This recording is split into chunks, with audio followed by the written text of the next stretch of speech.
Jai Radha Madhava Punjabi Hari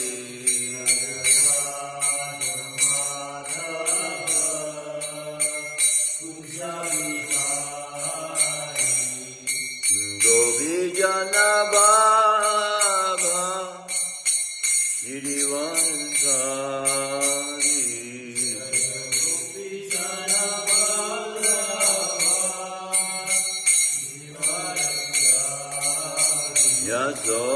Yasodanandana Gaja Janaranjana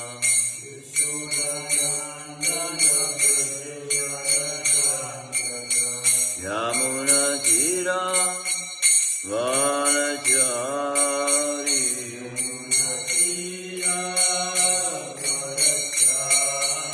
Yamuna Tira Vanachari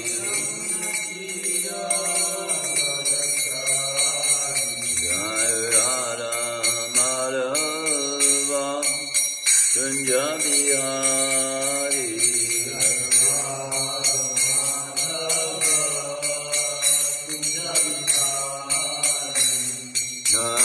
Hare Krishna, Krishna Krishna, Hare Hare, Hare Rama, Rama Rama, Hare Hare. Hare Krishna, Krishna Krishna, Hare Hare, Hare Rama, Rama Rama, Hare Hare. Hare Krishna, Krishna Krishna, Hare Hare, Hare Rama,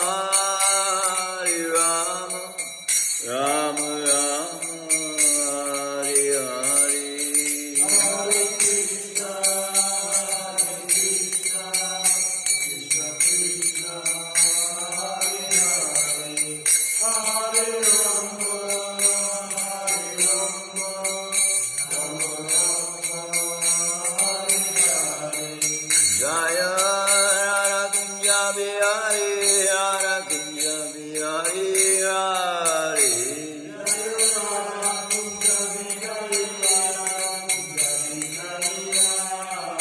Jai Jagannath, Jai Jagannath, Jai Baladev, Mai Subhadra.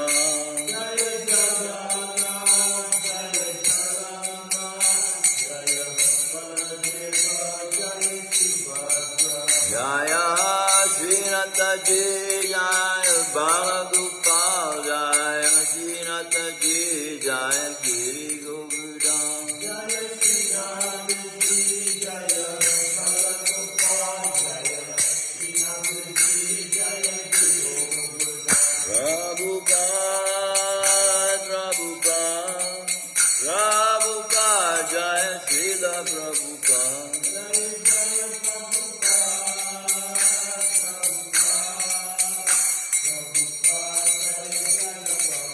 Jai Jai Gurudev, Gurudev, Jai Jai Gurudev.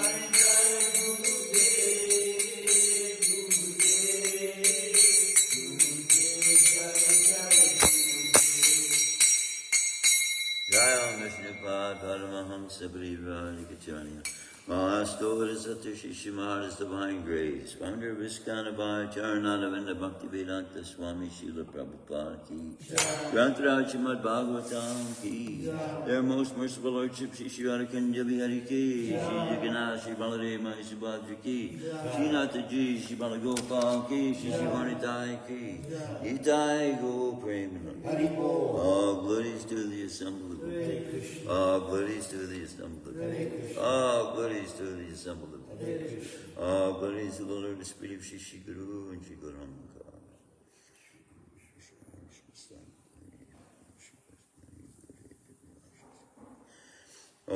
Namo Bhagavate Vasudevaya. Om Namo Bhagavate Vasudevaya. Om Namo Bhagavate Vasudevaya. Narayanam Namaskritya Naram Chaiva Narottamam Devim Saraswatim Vyasam Tato Jayamudiraye Nasta Prayeshu Bhadreshu Nityam Bhagavata Sevaya Bhagavati Uttama Shloke Bhaktir Bhagavati Naistaki.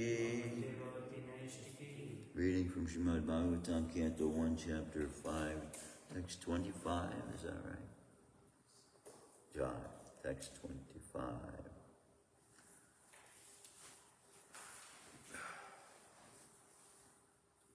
Uchista Lepan Anumodito Dvijay Uchista Lepan Anumodito Dvijay Sakrit Shri Sma Bunje Tad Apasta Kilbisa Sakrit Sma Bunje Tad Apasta Kilbisa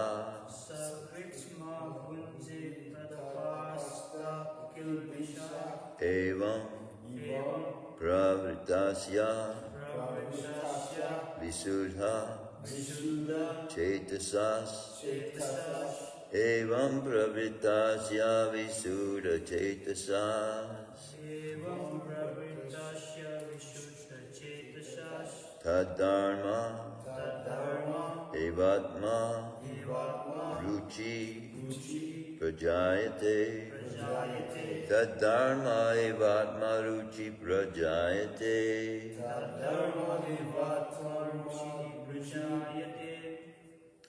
Uchista Lepananumodito Dvijay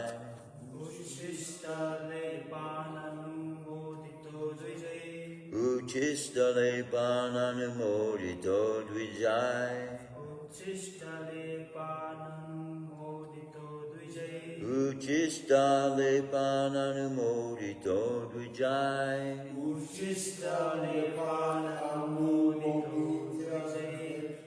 Sakrit Smabu Bunje Tadapasta Kilbisa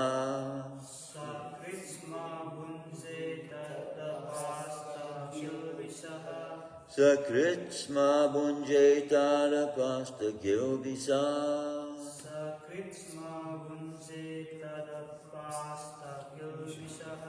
Sakrit Smabunje Tadapasta Kilbisa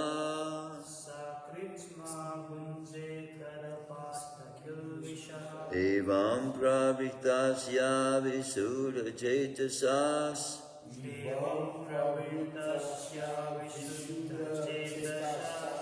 Evam Pravritasya Visuddha Chetasas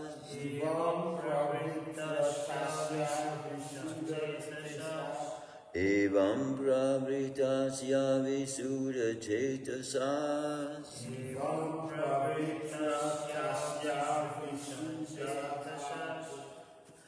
Tadharma Evatma Ruchi Prajayate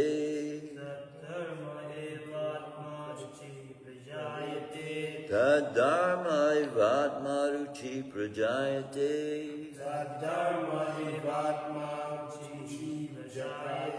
Tadharma Evatma Ruchi Prajayate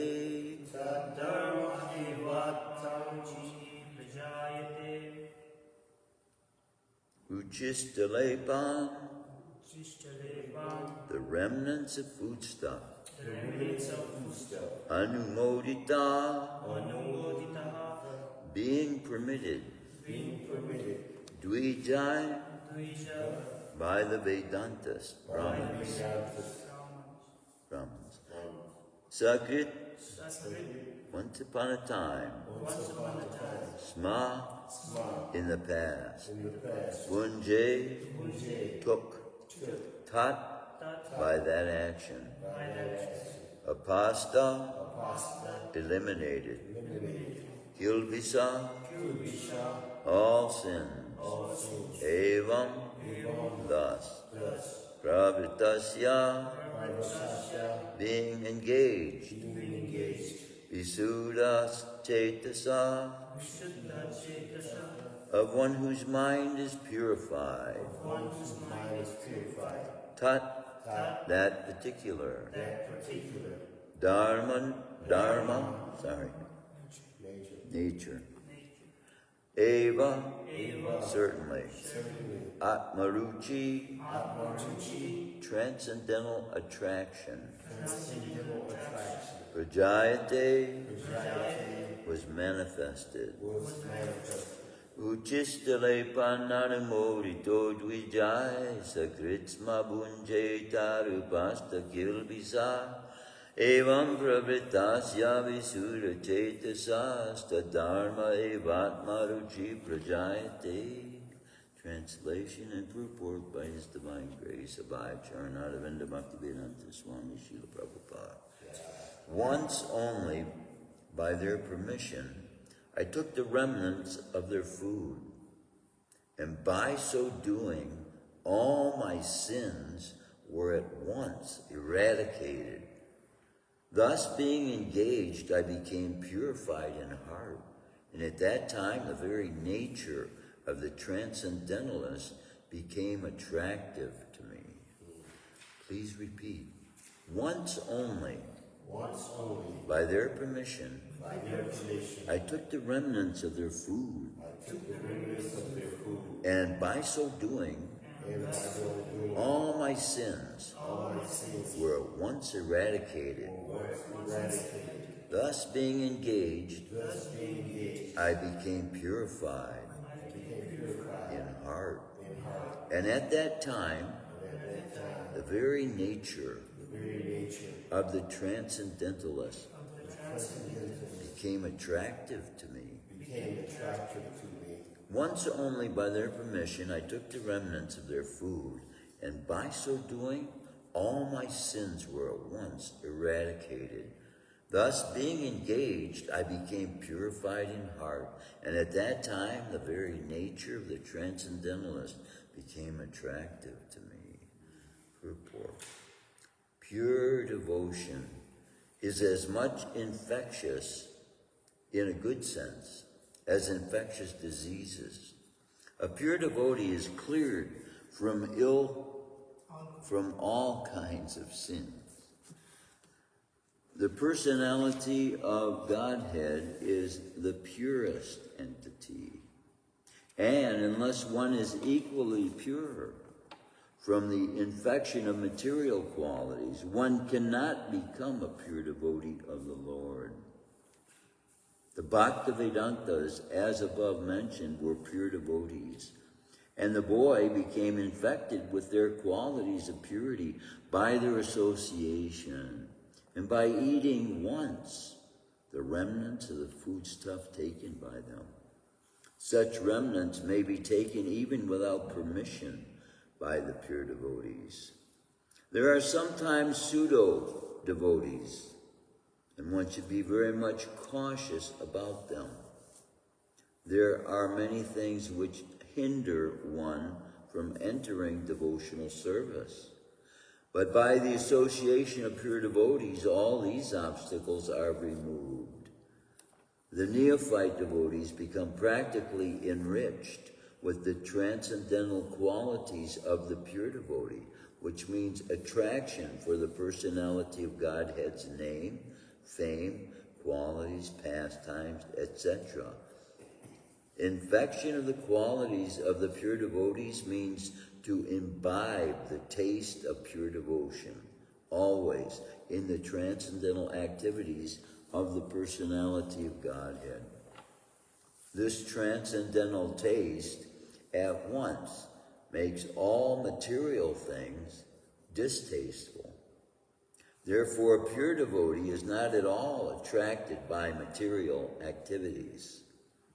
After the elimination of all sins or obstacles on the path of devotional service, one can become attracted. One can have steadiness. One can have perfect taste. One can have transcendental emotions. And at last, one can be situated on the plane of loving service of the Lord. All these stages develop by the association of pure devotees. And that is the purport of this stanza. Om Jnanatamidandasya Jananjana Shalakaya Chakshusum Militam Yena Tasmai Shri Gurave Namaha.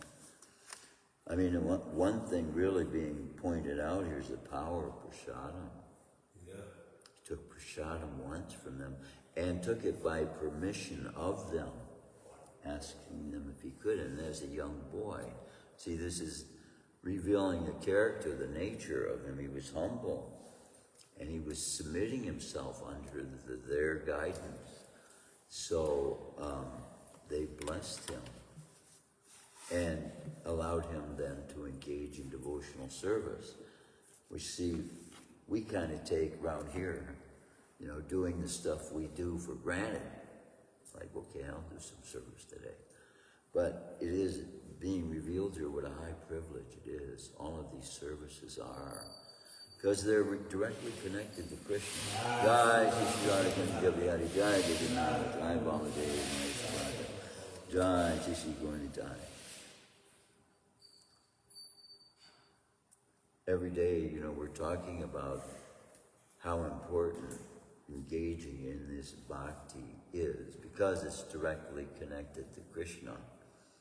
And then, like we were talking yesterday, and I was getting the realization about the person who Christians are following, who they believe to be God. In many cases, even though he pronounced himself to be the Son of God, they're saying he is God manifest in a human form. But now, coming to the real, and see, most devotees have the belief, I believe, have the belief that the God spoken of in the Bible is the same God as we're serving, but they're just not in full understanding, right? They're not in vogue? Huh? They're not in what? Most devotees would believe that the God of the Bible is the same God that we are following, only they don't have the complete understanding of him, right? I mean, when you say most devotees believe that way. Yeah. But see, Christ's words to his disciples, what did he call them? He called them the sons of thunder. He's pointing out here. He, in that statement, he is himself. The son of thunder is Indra's son. And when we were talking about that flood being caused by Indra, and they, having also about the same time, have record of a flood that they believe to cover the entire world. But that flood was brought about by Indra, that's described in Bhagavatam at that same time. So they're worshiping the one who created that flood. That's Indra. Mm-hmm. And then later Indra has a son. Huh? No, the son of Indra then, Arjun. Yeah, Arjun. Varuna, I think so. Varuna? Thunder means... Okay, but not necessarily in the same order. But Indra's son through Mother Kunti, Arjun, right? Mm-hmm. So in effect, because Indra then has many wives, he's giving many human wives. Being a demigod, he's of a completely different nature than we are.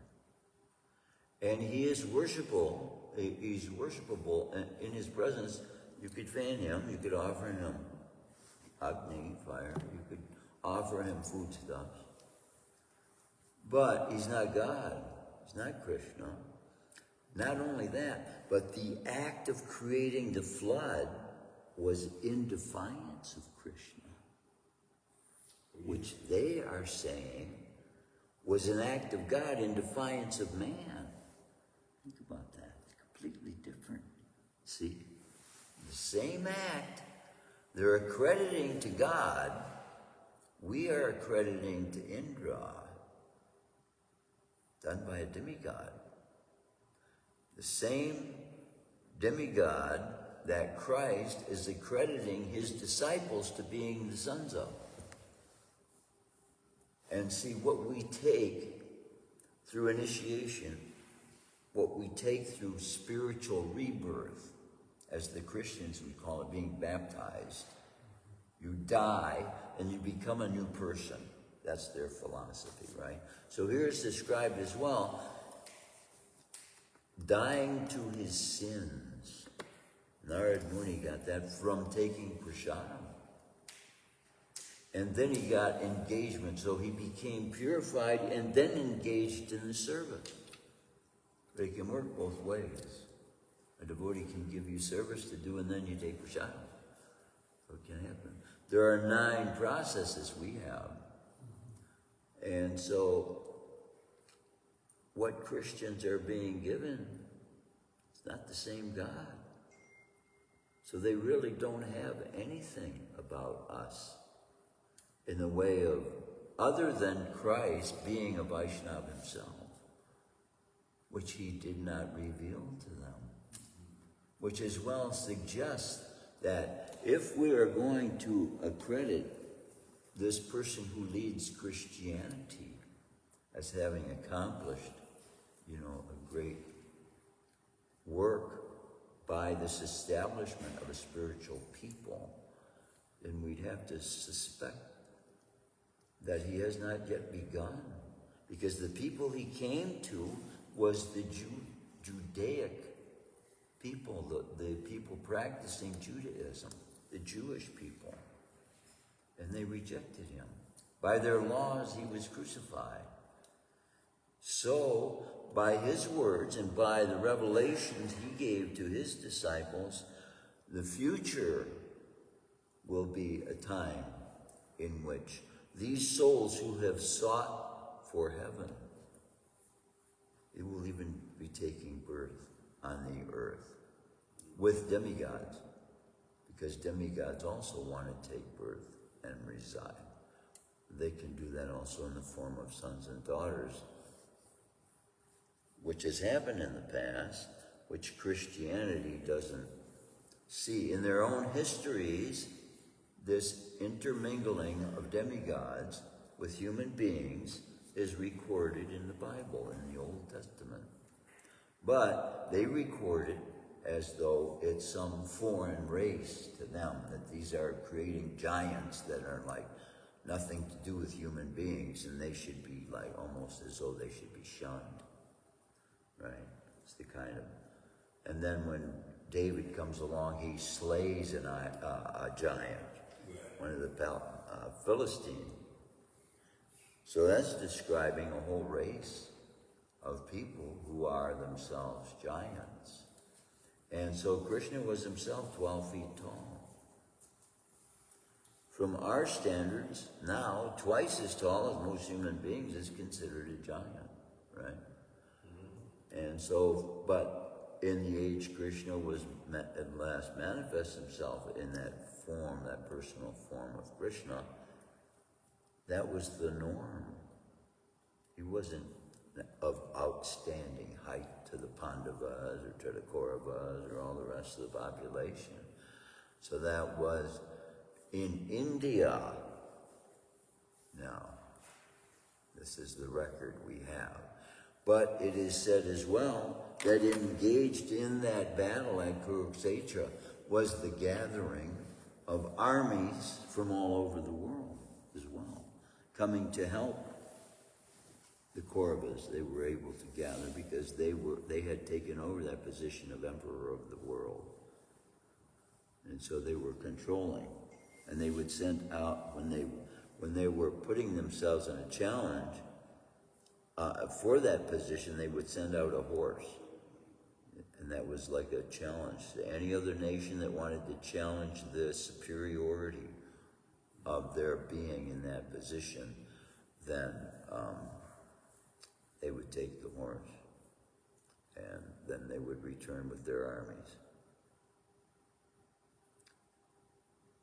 So that was done so many times in the destruction of all these armies that were on the planet at that time, which was greatly one of the causes Krishna came. He says to annihilate the demons.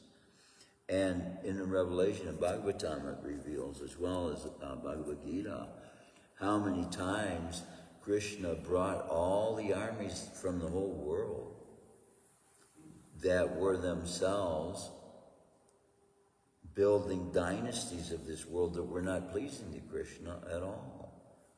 And so these orgies and all these other fantasies of men's minds were just being lived out by all these kings. They were evil kings, and all this thing was being looked at as the rewards of, being a good human being. And in Greece, this was only maybe 400 years ago. Well, oh no, this was probably 2,000 years ago, around, maybe even 500 BC or so.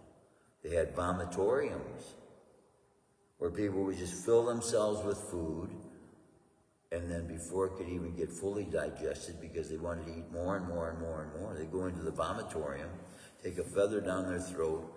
Oh, shouldn't even be spoken of, but that's the nature of gluttonous, of the human mind, who believes that he has the right to engage in every kind of enjoyment and pleasure he can to stuff this experience of being a human being with such, whatever lusty desires comes into his mind, he believes that the freedom to engage in that is what freedom is. Engage in that is what pleasure is. Engage in that is what the results of getting heaven is. And we see on this planet the end result of it is suffering and pain. Because it is the soul trying to interact with substances that are not of its own nature. And in fact, it's quite the opposite. Everything in this world is of a deteriorating nature, breaking down, breaking down, breaking down. And for our benefit, when the minerals from the mountains are broken down, put into the forms that the plants can absorb, then it feeds our bodies. So in a sense, that's all working for our good. But in a sense, it's a form of destruction. So we're in a place where destruction is good. Whereas in the place where everything is made of Satchidananda, can you imagine? Every interaction of everything that is there is an interaction of knowledge, eternalness, and bliss, the substance of the spiritual world. How can we know that? And that's what these literatures are given to us to get a taste of. This ruchi described in this verse. It describes it as the attraction that we can have for these things. It's also described in Bhakti Rasamrita Sindhu as taste. So every one of Krishna's pastimes will create within us a taste for Krishna's association. That kind of association we're longing for then is revealed to Krishna as we're reading it in the form of Supersoul. And it's helping to further advance the development of that eternal relationship. He is giving all these literatures to us in order to form with us. These are all written for us. And of course, Krishna does it for his own pleasure, for our benefit. He takes pleasure in coming to the world to rescue the devotees out of what chaos they would be otherwise left to.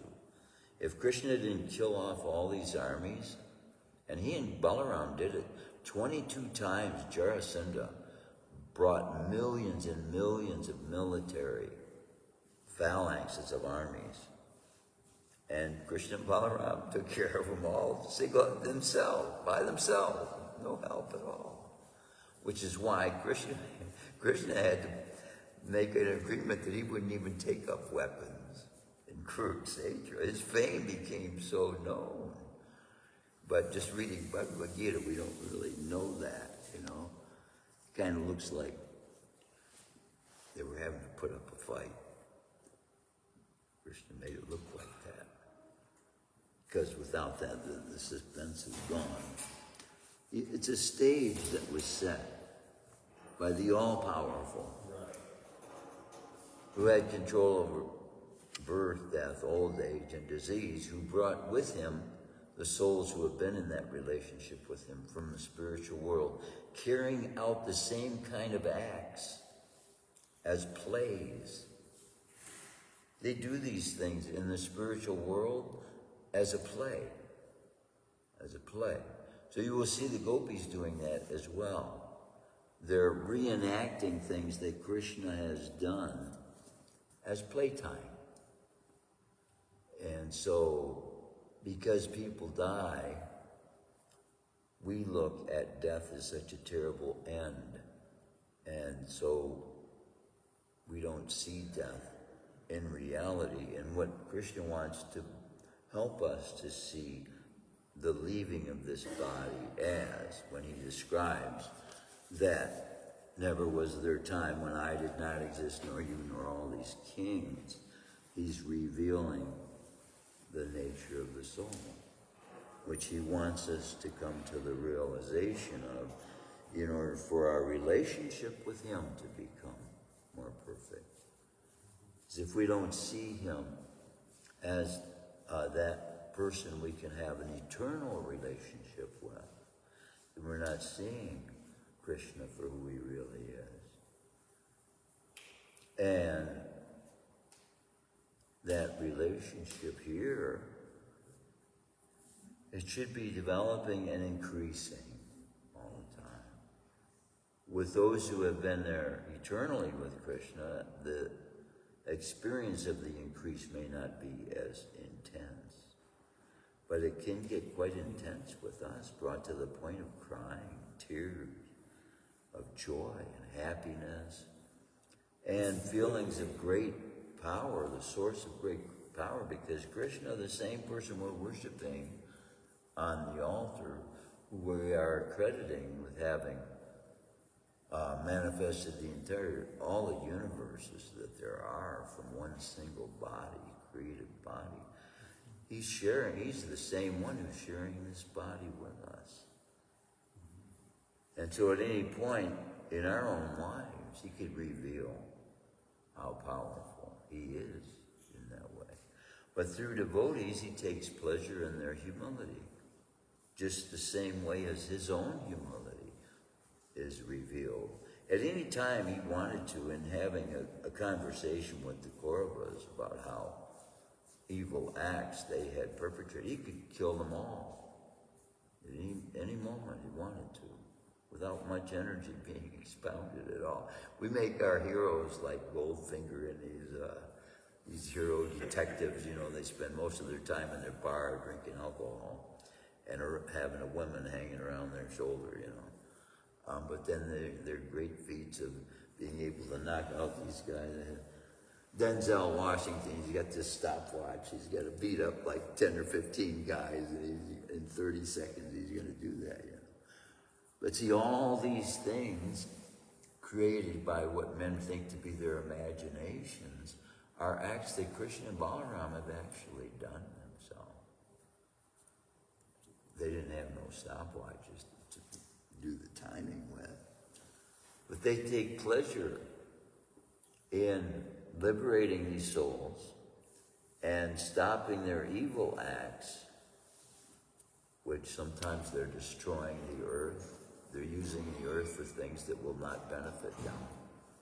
The record of the whole earth was at one time engaged in an act to create a tower called the Tower of Babel. And this tower was said to have been so high it could reach to the heavens. So here again we see of an ancient civilization's perspective on what heaven is. But of course, how do we know how high that was? We don't know. It is said that it was torn down by God himself and thereby confusing them so that when they did fall, they had no means of communicating with each other because they were confused by their inability to communicate, by their being given a different language. So there are like 7 to 10 different languages created by the destruction of this tower called the Tower of Babel. So we get that word babbling. Y'all know this story? Y'all know this story in the Bible? From the Bible, see? Wow. Yeah, that's why I say these kinds of things, because these histories help us to understand God's intervention with humankind in order to help humankind along in its development. And so even though we've been sent here somewhat as a form of punishment, because that's what death is, Krishna still makes a way for those who find themselves in a predicament. Just like Prabhu, Krishna was put in a predicament this morning, being asked to do something that was kind of like contrary to what normal practices were. So being put in this material world is out of the ordinary. When we look at how many souls never have left the spiritual realm, and still, as a rejection of Krishna, we have come here, but Krishna, out of his kindness, has chosen to make it a way for us to come back, because that's out of his own kindness, that's his own nature. And then how would we have any means of knowing that even such a person exists as that without these pastimes having been written by him himself in the form of Veda Vyas, taking the form of literary incarnate, the one who is writing knowledge for mankind's future generations to take advantage of. I'm going to go over one of these days that Narayana Kavacha. See, the Maha Mantra works on the individual, right? This Narayana Kavacha will work on an entire city. Put one over this building, like that. So these things were previously known by Brahmins when Lakshman went by request of Sita Devi. She heard Ram calling in the background, Ram calling for help, right? Lakshman said, Ram doesn't need help, doesn't need my help. Ram had run off because Sita saw a beautiful deer. This deer came running in front of him. Oh, Ram, would you please get me that deer? She just wanted to have it as a pet, right? So, you don't know this story? I know part. Okay, part. See, this is the same way we have a Bhagavatam. They have of the Bible. It's like the same thing. Yeah. See, when Christians are brought to realization of Bhagavatam, and devotees of Lord Krishna are brought to realization of the truths of the Bible, then they all can understand that Krishna himself is giving to all these different groups of people in the world according to their time and circumstance. Bits and pieces about him who is in such completeness that we can't contain it all about Krishna. We can't contain the completeness of the knowledge of God, and we never get full. It's like that description we were giving of when Krishna and Shrimati Radharani looking into each other's face. They can't get enough of each other. So that's how Krishna's pastimes become to us, and our hunger for that. So as that increases, then also the taste we get from reading increases. So now, Bhagavatam, like the chanting also, as Brian is trying to relate to the difficulty he is having finding time, what will happen is the anticipation, we will be doing everything we can to make time because, it's such a glorious experience to see that God himself is revealing to you, to us, activities that he himself is engaged in 5,000 years ago. And then you read Chaitanya Charitamrita, it's just like 500 years ago. And it's like Krishna getting closer and closer and closer. Then the next thing you know, we're going to be leaving our bodies, and he's going to be face to face. We're going to be face to face with Krishna. It's going to be amazing. And he prepares us for that by revealing what the soul who is faithful to Krishna will experience at the leaving of this body. When that happens, we wouldn't be able to contain this body anymore, be contained in this body, to have that presence come of Krishna on the back of Garuda. But see, in that form, he is again Satchidananda. That form is made of Satchidananda. If the mind is more subtle than intelligence, earth, all these things that are linings of the outer linings of the universe, they are also listed in their quality of grossness, or what we would say mass weight, right? So the heavier they are, the more they are listed in the beginning of the list. So earth is the heaviest, then water, then fire, which is lighter than water. Air is lighter than fire. Ether is lighter than air. Mind is lighter and more subtle than fire. Intelligence is more subtle than mind itself and is put into mind as a place for mind to store intelligence. But false ego is more subtle than all of that. So, now when we talk about intelligence, we're talking about intelligence of this world. When we're talking about intelligence, the makeup of the soul, which is the same makeup of the spiritual world, we're talking about completely different substances. So that finite substance that the false ego is, as invisible as it is to us, the Satchidananda we're talking about, that the soul, the substance of the soul is made of, is even more fine, more ethereal, more subtle than any of that described, even on the outermost coverings of the universe, as subtle as that is. So this eternalness that we have being described of Krishna's body being made of is not anything like anything we know in this world at all.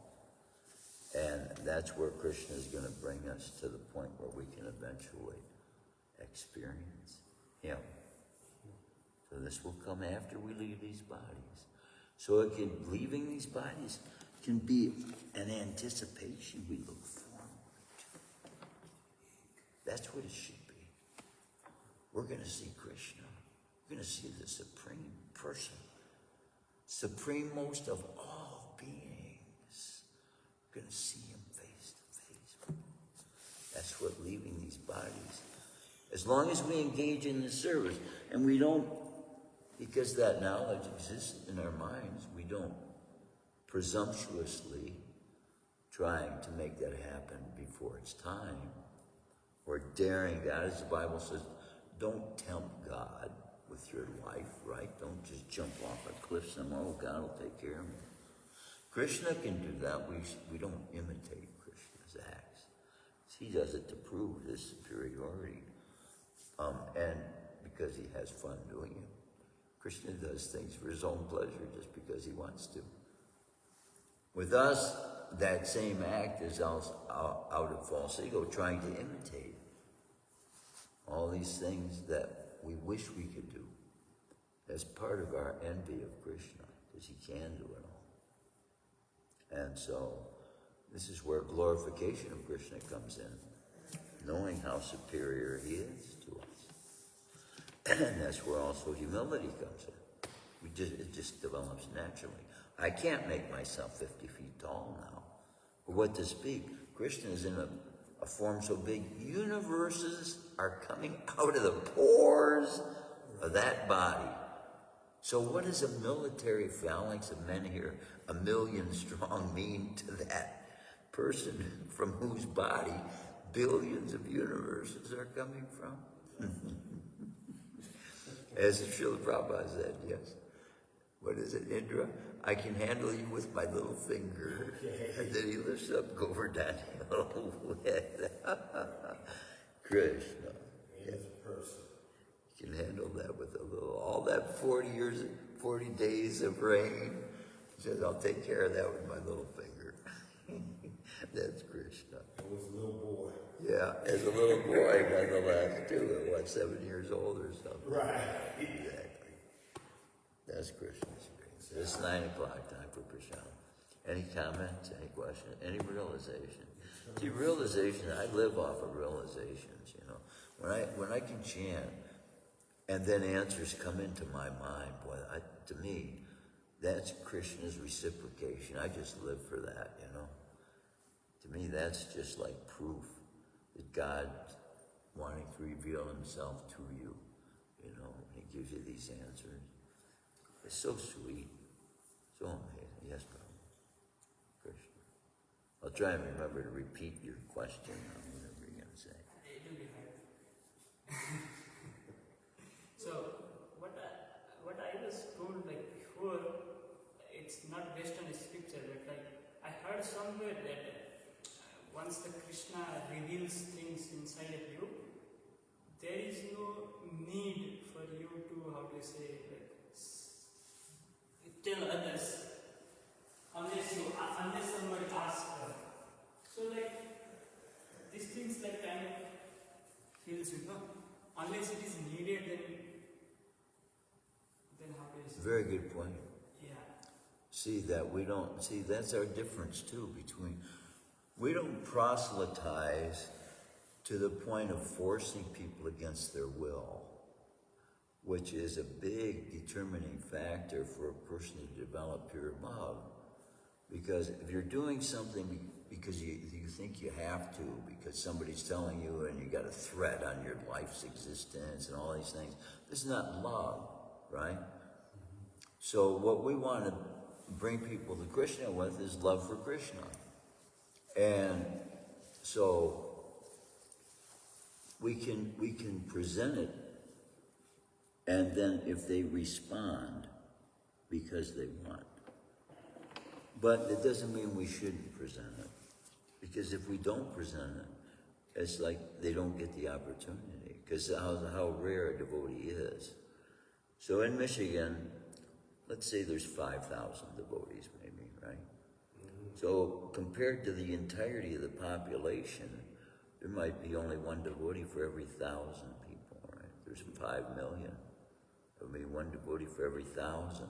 So the chances of you coming in contact with those people is 1 in 1,000 of the people you will meet, of any devotee. And so in their day, most people don't run into a devotee.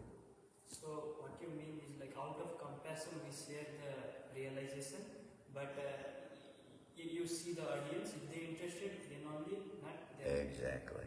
And we don't use fear. You're going to hell. going to hell if you don't listen to what I say. If you don't do what I say, boy, God's going to get you, you know. That's not our preaching. I mean, it's basically like that, though, with Christianity, because what they're being shown by the forefathers of the church, who used this as a force to collect funds, which was at that time a form of taxation as well. When the church controlled the government, then taxation went to the church. So they wanted to use the teachings of the church to control the people, the population of the people. And they only allowed those teachings that allowed the people to feel that way towards them as well. Develop respect towards the priesthood and all this, these kinds of things. Fear is put into their, indoctrinated into their belief system. And this is the difference also between Vaikuntha and Krishnaloka. Fear on reverence. God's all-powerful. Remember, billions of universes coming from him. Just think what he could do to one universe just by moving his arm a little bit. See, that's power. We don't really envision the possibilities of having the ability to control. So what kind of control does Krishna have? It's just beyond our own as individual concept. This is why when a devotee does come to surrender, we realize how ridiculous it is for an Atma, a Jiva, to think of himself as being able to become God by some meditation or movement of his mind's thoughts, something. It's crazy, you know. And yet, there are people who will pay others money because of that belief, that they can show others how to become God too. Not only do they think they can become God, but they can teach others how to become God too. Oh boy. So, does that make it clear though what our perspective is? Yeah, we do. We don't want to force people. If they don't want it, okay. It's like this house. When you come here, you don't have to look at the house to get the valuable treasure that the people in the house have within them. And if you don't ask, you're not going to get it. So when people come and ask, most devotees are willing to give.